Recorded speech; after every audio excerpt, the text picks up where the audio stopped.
All right. Hopefully, you had some good reflection time and was able to look at you and look at some of the things that's happening in you and see you in it. And actually, to help us do that a little more, I want to talk to Alex a bit more about this idea of identity. Mm-hmm. So, you finished institute or pre-service, as we call it now, and you are now teaching kindergarten. Mm-hmm. Where'd you teach, and did your identity play a role in that, and how you taught or your experiences while you were teaching?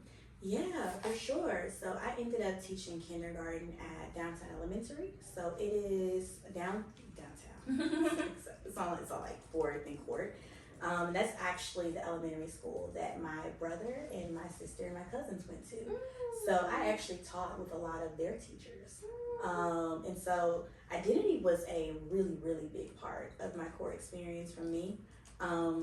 Being a black woman, but also specifically being a black woman from Memphis and working with so many people that like were 2 degrees removed from me when I was developing meant that for me teaching in every sense of the word was like this full circle experience because I got to remember I was like, okay, you're doing this because of this and I remember this. So how did I navigate this? How did my friends navigate this? How did my brother and my sister navigate it? For me it was very personal because, like that literally could have been me. It was very, very close to being me. So for me, it felt like an extension of like, I don't like my personal life. Like your personal life is your personal life, but when things are like that aligned and you're working with people that like are so similar to who you were, and you get to work alongside people that were part of who navigated, your family members into being successful. It for me was very personal. I took it so seriously because I was just like, I remember how big an impact, teachers seeing you, especially teachers that share an identity with you, had on me. And I was like, well, now it's my turn. I have to do this. One of my favorite quotes is just that service is the rent we pay for living on earth. Like what we do as we get older and we get more established is absolutely how we pay back all the people that poured into us. And so that was kind of what my guiding light was when I was in the Corps. I love it. So your core experience, you taught 2 years at downtown, and any other stories or anything that stands out to you, or that you wanna, or that's calling to you as you reflect back on that time? As I reflect back on my core experience, it was so interesting because I was teaching, but I was also learning so much, and so teaching was hard, but when I look back at it, I think a lot of what was most hard was I really had to learn how to be a person. Like you have to learn how to be an adult yourself, and you have to, essentially all the things that we're teaching kids to do, you're having to learn yourself as you're teaching them. So like emotional regulation, like taking care of yourself, how to be kind even when you don't feel kind. Like these are things obviously they're very kindergarten teacher coded. But the more I taught them, the more I was looking at me and I was like, no, that's real. Like this is really something that I need to be doing. And so it was a learning experience, so I teach young adults now, and I can't, to Janisha's point earlier, I can't even be mad when they be worrisome because I was such a worrisome Corps member. I was not even with my coaches. I was just like, if whoever was in the office, I was like, girl, let me tell you about my day today. I need some help. I need some help. I need some help. My rent is late and da da da da. But because it's a lot. My rent is late. My rent was late. My rent was always late my first year. You have to learn how to pay bills. You gotta learn how to pay bills. You gotta learn how to feed yourself. My first TFA observation, it was like during my lunch break, and I had like popped some popcorn. And my leadership coach, we be laughing. My leadership coach was like, "Is this your lunch?" I said, "Yes, popcorn has some calories to it." She's like, "Girl, that's not lunch. That is not a meal." She busted me so bad. And we're in the teacher's lounge, so all the other teachers, they heard me getting yelled at. Fetch your popcorn for lunch. Yep. Look, I haven't eaten popcorn for lunch to this day. Because I'd be like, no, that's not a full meal. I hadn't eaten breakfast. She was like, well, that's why you're irritated. You haven't eaten today. But no, you really do have to learn how to do all of those things. And what I appreciated about Teach for America is it was a professional development opportunity, but it was also a lot of personal development. Yes. And so that for me is I think what I think about when I think about being in the Corps. Like I had to grow so much. There was a long way to go, Janisha. Mm-hmm. But you look, everybody got to do it. And so from there, you got to your core experience, got to the end of your 2 years. What happened? Did you decide to keep teaching? Did you decide to go to do something else? What happened? Yeah, so I got to the end of my Corps experience and I was feeling real activated. I was feeling real like teaching is the move. But I wanted to try teaching somewhere a little bit different. So I ended up teaching charter for a year. I got there and I realized that teaching will always have a really big part of my heart. And I love kindergarten. I love my students down. But for me, I knew it just wasn't my long-term career industry, simply because I was really frustrated by how many things were outside of my control as an educator. I've always really been interested in like people's, not like people, I don't say like their inner lives, but who they are as people. So yeah, we were academically connecting, but when you teach kids that are that little, academic performance and personal life, they go hand in hand, because whatever's going on in their life is going to spill over into their academic performance. And that year and the years before, it just really struck me how poverty was just so influential, unfortunately, in just where they were able to go. Little things like, do you have somebody that can help you with your homework? Not if my mama's working the night shift, or not if my mama just put 18 hours at FedEx. And so now, am I supposed to give you a 0? That's not your fault. It's not your fault that you are failing. This is beyond you, and it's not really their fault either. They care and they love you. They care about you and they love you and they want you to be successful. So it felt like we were at this impasse, because I have to be this gatekeeper. I have to say, you are not meeting expectations. You don't have this in, you don't have that in. But I know why. And it's like, what do you do with that tension? Where do you go with that? So from there, and I was always, my mom used to have the serenity prayer posted on her wall. So she'd be like, give me the courage to change the things I can't accept and accept the things I can't change. And I used to say it every day on the way to work. So I would be so frustrated with everything that was going on. And it didn't work. Usually when you do that, like, it'll go away. You know that thing, like, if you ask God to remove things from your life, it'll go. That's true. But it wasn't. And I was so frustrated, because I was like, I'm trying so hard. I want this to work. I want to not be frustrated about this. I want to be able to accept it.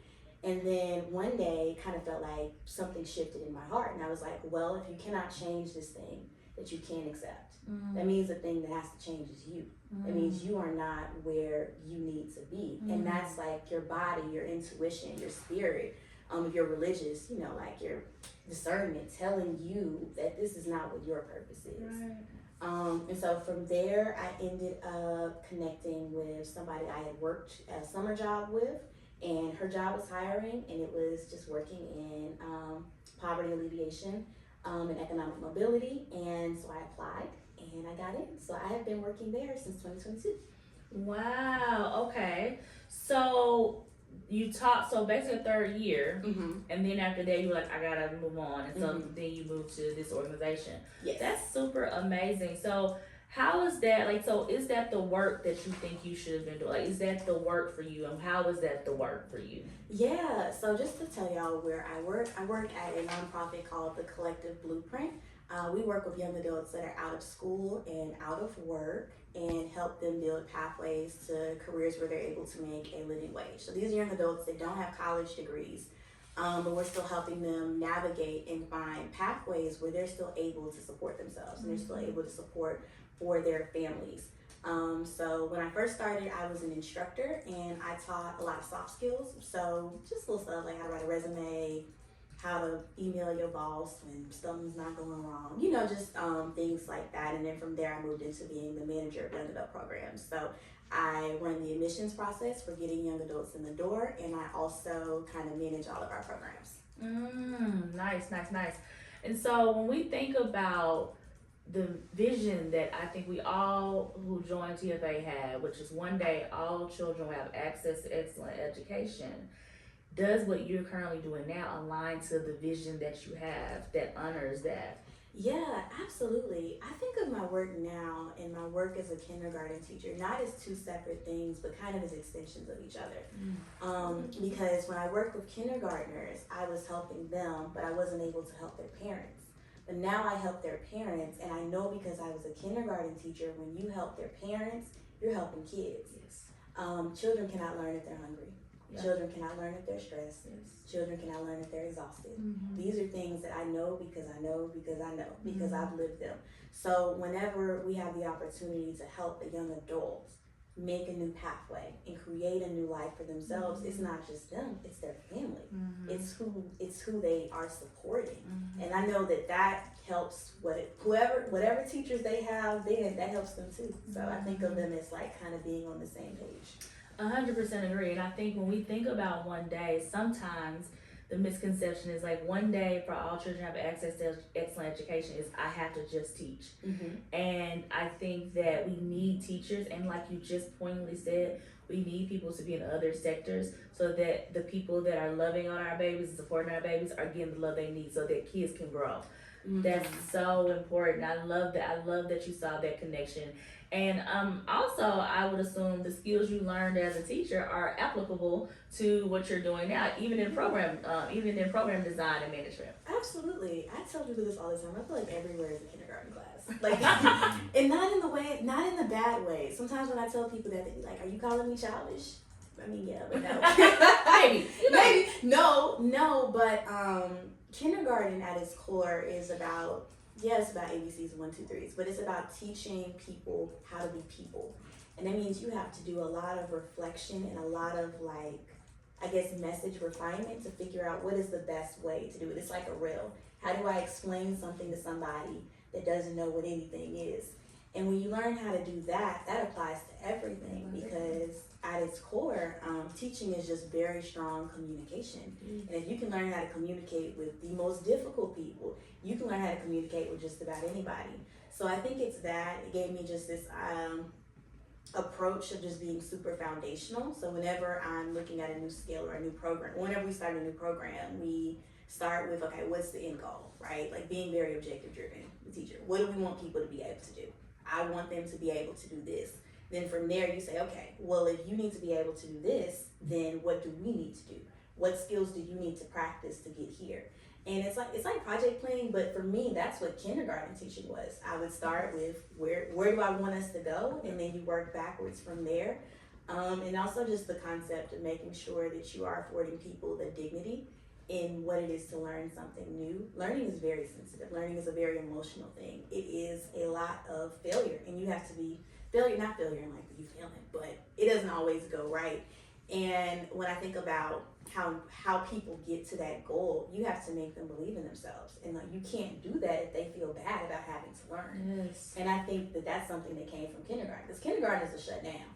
If you make them feel like what they're asking is bad, they'll shut down, and they'll stay shut down for a minute. They'll stay shut down. Kindergarten, first grade, second grade. It's still some people fussing about some teachers. It's like when the rappers be like, and to my teacher that taught me. Like, all right, okay. To my teacher, nobody. I don't want nobody writing no mixtape about me. I ain't never told nobody. You can do and you can be anything. Anything you want. You know, there are no dumb questions. We gonna start from ground zero. You can ask anything, and I'm not gonna be too bothered by it. But you have to explain to somebody why the color blue is blue without being irritated. You know, that transfers. Like I can explain anything and not have any complex about it. 100%, and I think that's something that is so important for people to recognize, is that value of communication in teaching. I think that's something that we haven't heard on this show actually, is that teaching actually teaches you the skill of effective communication. Oh, yeah, you know, I was a PR girl. So when I tell you what we learned when strategic comms and public relations and advertising, and what you learn to do as a teacher are so hand in hand. Like it's really aligned. Teaching is really a lot of communication. It's a lot of communication. And so take a moment to think about, what are you communicating? You know, we have nonverbal communication, you have the direct communication, you have some of the stuff that you're saying, internal dialogue, negative self-talk, all those things. Take a moment to really reflect on them. Bring us back to the reflection piece. So that's the other thing we do at TFA. Getting you ready. Reflect on your communication right now. What are you communicating, and is it what you want to be? Is it the message you want to share? We'll be back.